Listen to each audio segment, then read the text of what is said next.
CP Mumbai police भरती 2026 महाराष्ट्रात 12 मार्चला सीपी मुंबई मरोळ या ठिकाणी कारागृहाचं ग्राउंड झालं।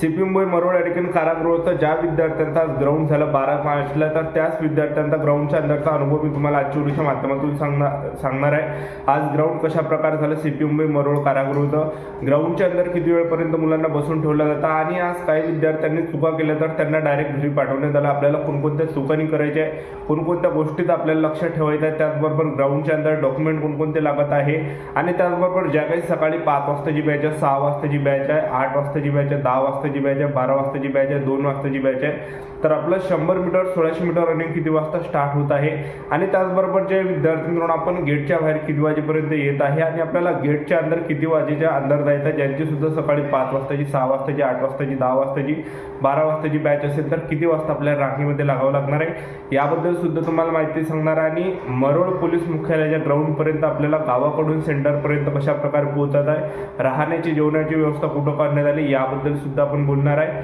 आजचा व्हिडिओ खूप महत्त्वाचा होणार आहे, व्हिडिओ शेवटपर्यंत बघा आणि व्हिडिओला आताच लाईक करा। नमस्कार विद्यार्थी मित्रांनो, माझी नोकरी कॉर्नर यूट्यूब चॅनलवर मी गोपाल वानखडे तुमचं सर्वांचं सहर्ष स्वागत करतो। तर मित्रांनो, व्हिडिओचा थंबनेल बघून तुमच्या लक्षात आलं असेल की आपला व्हिडिओ कोणत्या टॉपिकवर होणार आहे। व्हिडिओ सुरू करण्याच्या आधी आपल्या यूट्यूब चॅनलला सबस्क्राईब करा, जेणेकरून प्रत्येक भरतीचा अपडेट तुमच्यापर्यंत सर्वात आधी पोहोचेल। जास्त करून सीपी मुंबई मरोळ कारागृह भरतीच्या रिलेटेड जास्त व्हिडिओ आपल्या चॅनलवर अपलोड करत असतो आणि 10वी 12वी पास भरतीच्या रिलेटेड जास्त व्हिडिओ आपल्या चॅनलवर अपलोड करत असतो।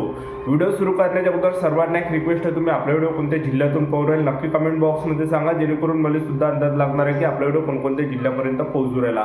तर सर्वात अगोदर जे विद्यार्थी मित्रांनो सेंटरपर्यंत जायचं राहायची व्यवस्था तुम्हाला सर्वात अगोदर सांगून देतो। महाराष्ट्रातील कोणत्या कानाकोपऱ्यातून जात असाल तर सर्वात पहिले CSTला या, छत्रपती शिवाजी महाराज टर्मिनल्स किंवा कल्याणला या किंवा तुम्ही ठाणेला येऊ शकता, ठीक आहे। तर ह्या काही स्टेशनवर तुम्ही येऊ शकता किंवा दादरला येऊ शकता, या 4 स्टेशनपैकी कोणत्या पण स्टेशनला या आणि तिथून जे विद्यार्थी मित्रांनो घाटकोपरची लोकल पकडा, 10 रुपये तिकीट आहे घाटकोपरची।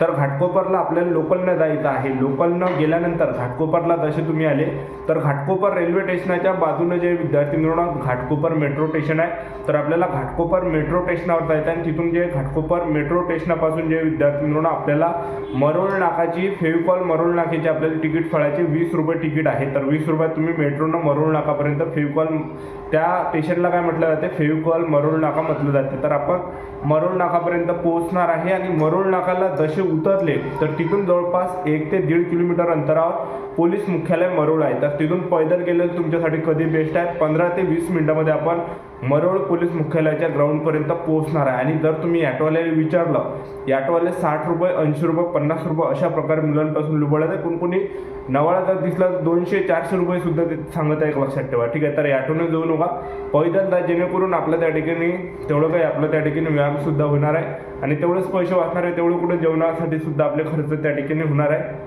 पैसे, ठीक आहे। किंवा मग सिटी बसने जाऊ शकता, सिटी बस आहे 10 रुपये तिकीट आहे सिटी बसची। सिटी बसचा जो टाईम आहे हा कन्फर्म नाही, 1 घंट्याने येते, अर्धा घंट्याने येते, एवढा टाईम आपल्याला माहीत नाही। तर तिथून सिटी बस सुद्धा आहे, तर पैदल गेलं ते तुमच्यासाठी बेस्ट आहे। आणि जसं पोलीस मुख्यालय मरोळपाशी तुम्ही गेले तर तिथून जे विद्यार्थी म्हणून आपल्याला 150 मीटर अंतर आपल्याला पैदल चालायचं, जसं 100 मीटर तुम्ही रनिंग मारतात, 100 मीटर तुम्हाला पैदल चालायचं आहे। तिथं राम मंदिर आहे, सरळ तिथून, ठीक आहे। राम मंदिर कोणाला विचारा, कोणी सांगते। आणि राम मंदिरामध्ये सर्वांसाठी तिथं तुम्ही ठरू शकता, तिथं तुम्ही रातभर मुक्काम करू शकता, राहू शकता, ठीक आहे। आई बाबा वगैरे सुद्धा असेल तरी चालते त्या ठिकाणी। आणि त्याचबरोबर जे जेवणाची व्यवस्था त्या ठिकाणी करण्यात आली आहे, 2 टाईम भात त्या ठिकाणी जेवायला भेटून राहिला अशी व्यवस्था तिथली आहे, ठीक आहे। तर आज सर्वात अगोदर विद्यार्थ्यांनी चुका कोणत्या केल्या ते तुम्हाला सर्वात अगोदर सांगून देतो। भरपूर विद्यार्थी आज लेट झाले होते, दुपारी 2 वाजताच्या नंतर काही विद्यार्थी सेंटरवर आले होते, तर त्यांना डायरेक्ट घरी पाठवण्यात आले, लक्षात ठेवा।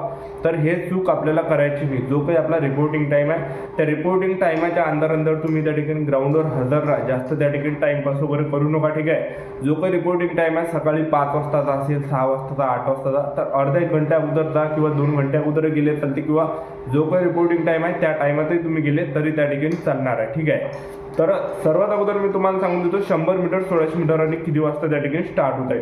तर बघा, जे सकाळी 5 वाजताची बॅच आहे, 6 वाजताची बॅच आहे आणि 8 वाजताची बॅच आहे, या बॅचचं जे ग्राउंड आहे सकाळी जवळपास 6 ते 10 वाजताच्या दरम्यान त्या ठिकाणी 100 मीटर आणि 1600 मीटर रनिंग होत आहे, ठीक आहे। त्यानंतर जे 10 वाजताची बॅच आहे, 12 वाजताची बॅच आहे, या बॅचचं जे ग्राउंड आहे तर हे जे जवळपास या ठिकाणी 11 ते 12-1च्या दरम्यान त्या ठिकाणी होत आहे, लक्षात ठेवा। 11 ते 12-1 वाजताच्या दरम्यान होत आहे. ठीक आहे, 100 मीटर आणि 1600 मीटर रनिंग.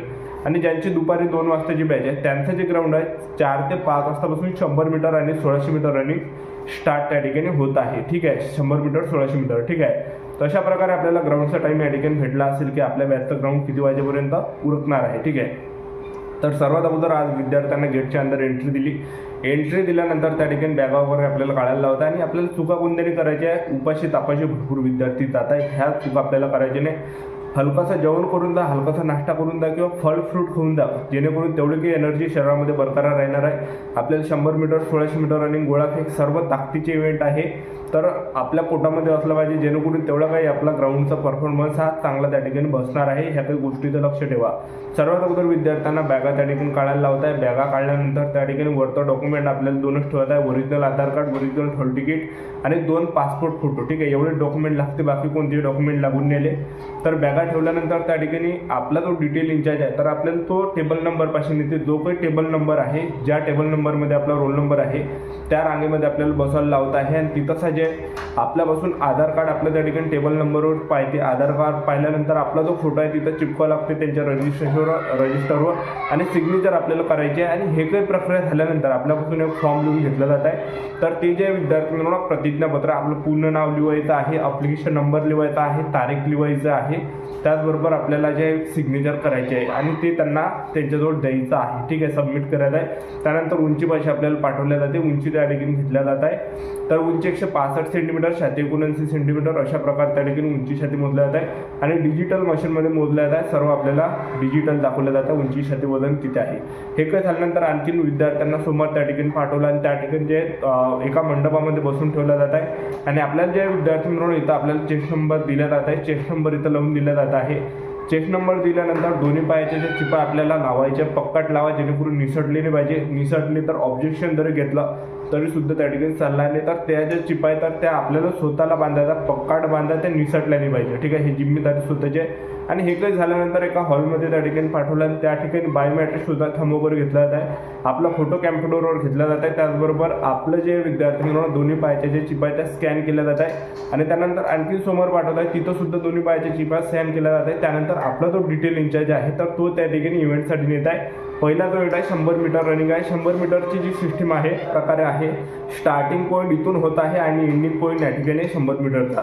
तर स्टार्टिंग पॉईंटला कुठेही सेन्सर नाही, स्टार्टिंग पॉईंटला सेन्सर नाही आहे. तर एंडिंग पॉईंटला सेन्सर आहे, ते पण खाली आहे एकदम. ठीक आहे, तर स्टार्टिंग पॉईंट इथून 3 विद्यार्थी सोडत आहेत. जशी शिट्टी वाजली तसं पडायचा, अशी सिस्टीम या ठिकाणी आहे. 100 मीटर चालू होता आणि एंडिंगला जे काउंटिंग त्या ठिकाणी होत आहे लक्षात ठेवा. ठीक आहे, शिट्टी वाजल्यावर टायमिंग त्या ठिकाणी चालू होत आहे.